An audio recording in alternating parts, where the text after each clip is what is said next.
যোৱাকালি ভাৰতীয় সেনাবাহিনী এয়াৰফ'ৰ্চ তেওঁলোকে পাকিস্তানৰ 9টা সন্ত্ৰাসবাদী ট্ৰেইনিং কেম্প বা লঞ্চিং পেড বুলি যাক কোৱা হয় তাতে মাজনিশা আক্ৰমণ কৰে আৰু আজি আমি সকলোৱে গম পাইছোঁ যে এই আক্ৰমণত সন্ত্ৰাসবাদীৰ ঘাটিসমূহ সম্পূৰ্ণভাৱে নষ্ট কৰা হৈছে আৰু বহু সন্ত্ৰাসবাদী নিহত আৰু আহত হৈছে।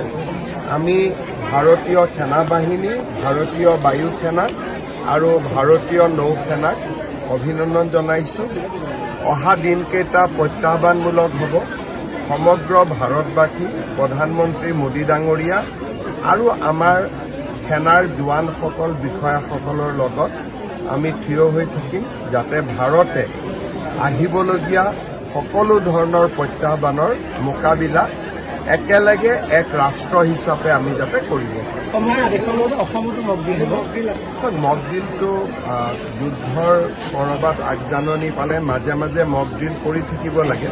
বহুদিন দেশত মক ড্ৰিল হোৱা নাছিলে, আমাৰ ৰাজ্যতো হোৱা নাছিলে। 18খন জিলাত আজি মক ড্ৰিল হোৱাৰ সম্ভাৱনা আছে।